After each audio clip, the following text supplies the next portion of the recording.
Hi everybody, welcome to my channel. My name's Dennis. So today we're going to review an ASRock Pro Series motherboard. So it's a B450M Pro4-F. So it's quite a mouthful, but it's one of the better motherboards that I've come across.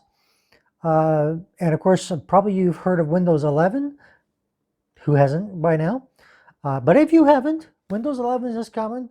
I know 10 was supposed to be around forever, but of course it's not. And there are certain things that you're going to have. One of them is a TPM module. So I'm going to show you that on this motherboard. I'll make sure to point that out because it does have it. So I was quite surprised, actually. I didn't think it would because it was a budget motherboard and it's going to go into a budget build in the next video. And it's pretty much got all the bells and whistles that you need. I have to check to see if it's got a Type-C on board for the motherboard for the USB-C if you have it on your case. But I don't know if it does, but if not, there's an adapter you can get if you need that function or feature.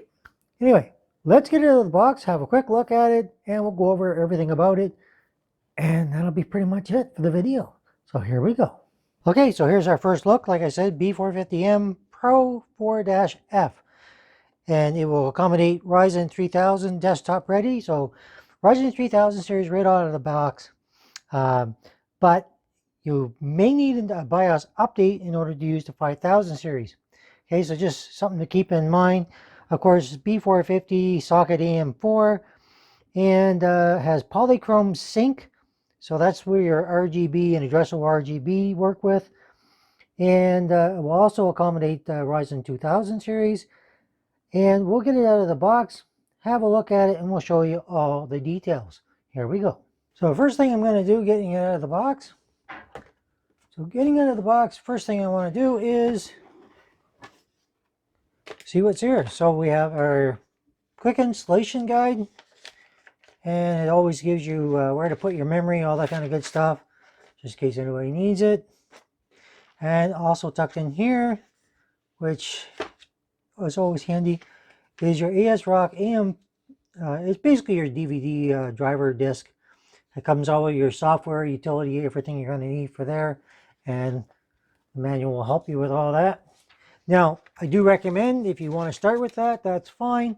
But then you should move to their website to get all the more current, up-to-date drivers. So, things that comes with this. Okay, so we have some SATA cables. Okay, a couple different ones. You have your I/O shield.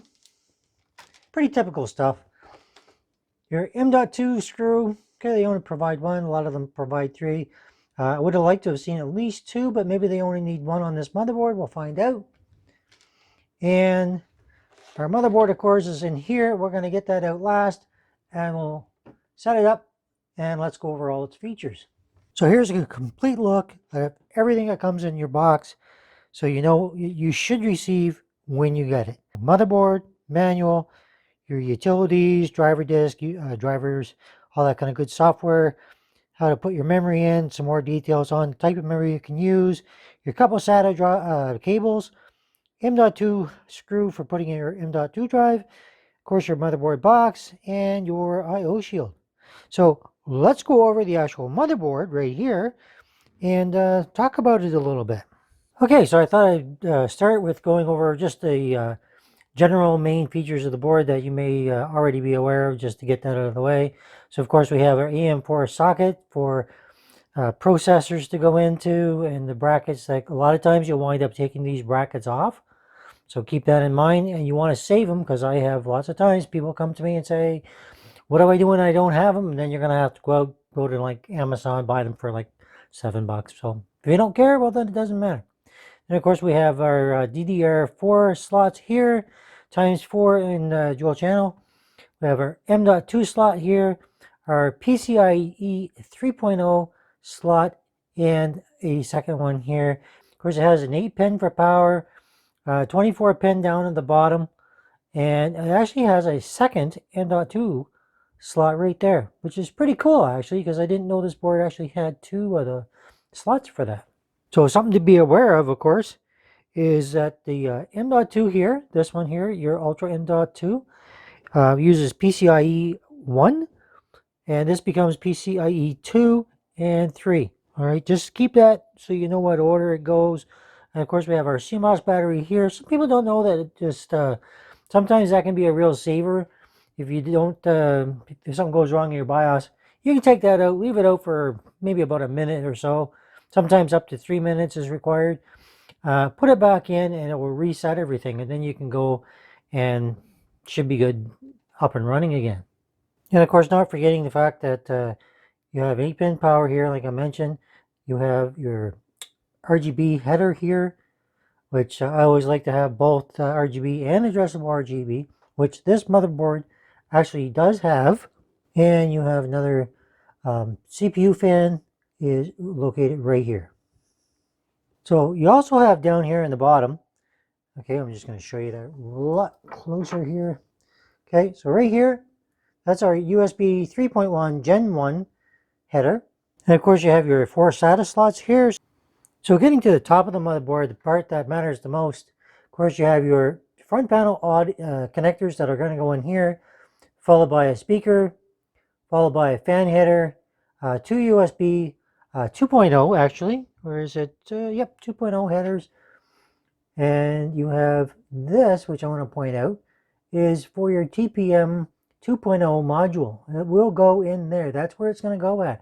Having that on your motherboard means you will be able to go to Windows 11 without any real issues, as long as you've got all the other system requirements. Okay, so you got your RGB header here, adjustable RGB here, and your HD audio here. So that's pretty much the main features of the board and things that you need to know about. Okay, this is the one that gives everybody the most trouble, is the front panel, where to connect everything. Pretty much every motherboard I've come across, they're all the same. Now, the only time it's different is if it's like a pre-built, or they've used some kind of weird motherboard that I've never heard of before, and they've used proprietary cabling and that kind of thing. And it does happen. It's more rare now than it used to be, but it still does take place. So I want to get back to the memory here just to make you aware. So it's DDR4 DIMM slots, like I mentioned before. It'll support 3200 overclock. So just don't, if you go faster memory than that, you're basically wasting your money when it comes to this motherboard, because it won't support it. And you'll probably run into problems, or it might not even boot. So just keep that in mind. The motherboard itself, of course, supports, like I said, the Ryzen series CPUs for Pinnacle Ridge, Summit Ridge, Raven Ridge. So just keep that in mind. And of course, it only supports a maximum of 64 gigabyte, and it's a micro ATX form factor with solid capacitor design. So let's get back to the PCIe slots, just to point that out one more time. Like, remember I said this is PCIe 3.0 times 16, and the second slot here is PCI Express 2.0 times 16. All right, so just keep that in mind. It's always something you want to be aware of. So you can go times 16 or times 4, times 8 times 4, or times 4 times 4. So if you're running SLI, which a lot of people don't even do anymore, there you go. So move on to the back of the motherboard. And of course, we can see it has the old PS2 keyboard for like keyboard and mouse. Has D-sub here, and has 2 USB 2.0. All right. So I always find that handy. Actually, some of the mice, when you boot up your BIOS, are not always recognized when you put them into these ones. So I use these ones first, and that will probably alleviate some problems. You have our DVI slot here, DVI-D, HDMI, USB-C, and beside that we have 4 USB 3.1 Gen 1 ports. And of course you have your Ethernet jack. Okay, so when you get to your audio, your first one here is your line in, followed by the middle, which is your front speaker, and the bottom one, which of course is the microphone. Something I like to point out is the way most motherboards are designed.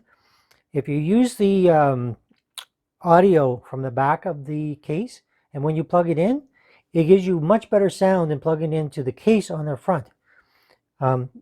If you try them both, you will see it, and you will be able to hear the difference.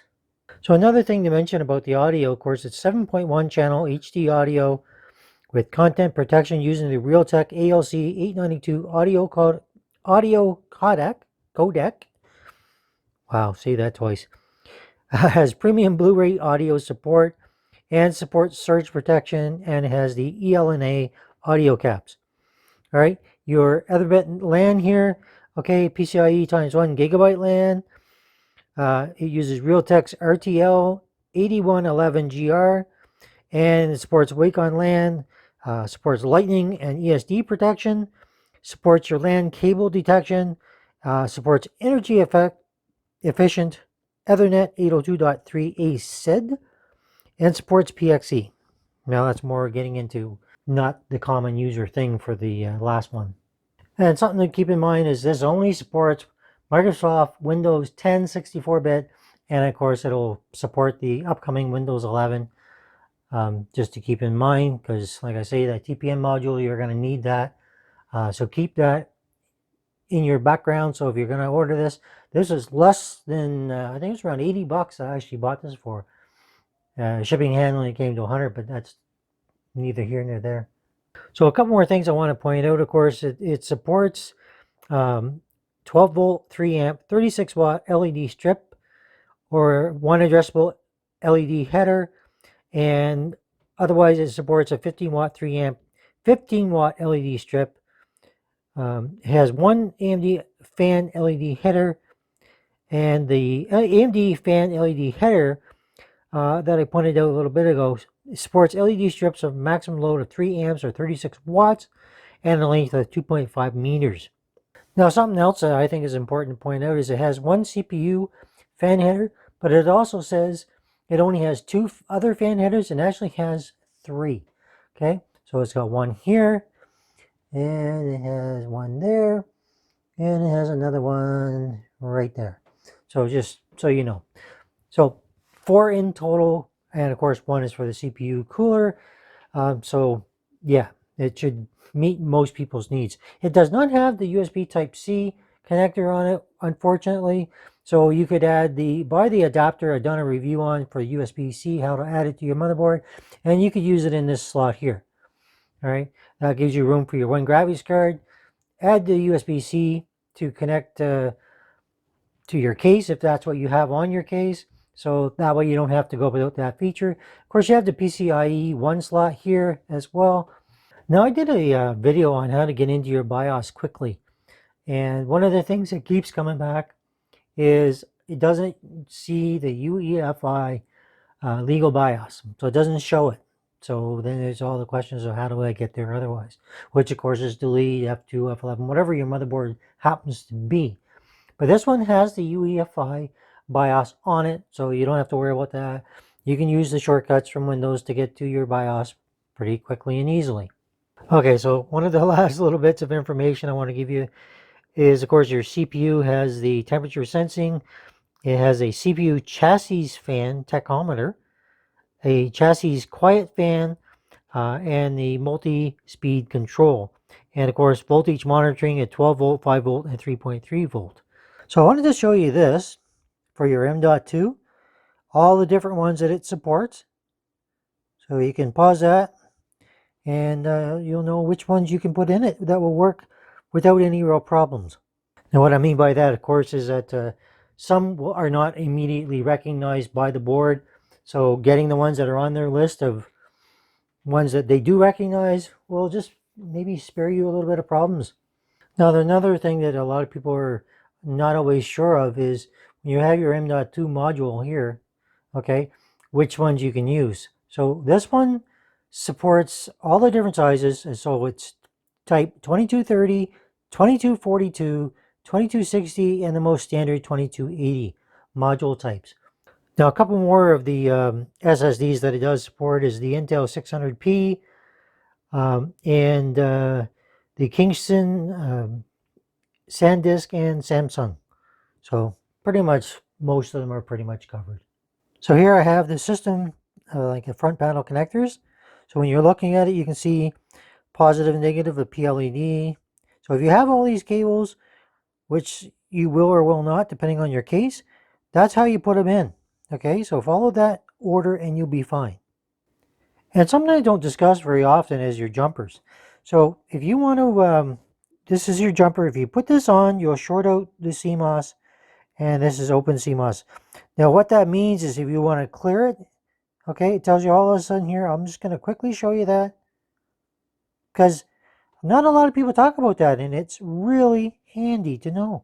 So of course, a couple things I want to point out as well is you have the premium 42 amp power choke. You have your sapphire black PCB. Okay, you have a high density glass fabric PCB, and you have 2-ounce copper PCB. Okay, and of course it supports triple monitor setup without any issues whatsoever. And of course you can run dual M.2s if you wish to do so. And it also supports, of course, RAID 0, 1, and 10. I don't think there's anything on here you're not going to be able to do. For a budget motherboard that has so many features, can't really go wrong. And one last thing I like to do is to show you the back of the motherboard, just to give you a look at it. All right, so that pretty much covers it. I know it can be kind of dry listening to all this stuff, but I want to point out as many features as I can show you and let you know about. So I hope you like it. If you like it, hit that like. If you don't, you know what to do. Hit that bell for other videos as they come up for notifications. If you're new here, think about subscribing, and leave me a comment if I missed anything or I left anything out. Ask it in the comments and I will certainly get back to you. I want to also mention I'm introducing channel memberships soon for that little join button. It's just to support the channel. So if you think it's a good idea or you don't, let me know in the comments. And it will be coming regardless, just to help me pay for things, because stuff ain't cheap. Anyway, thanks for watching. Hope you enjoyed it. See you next time.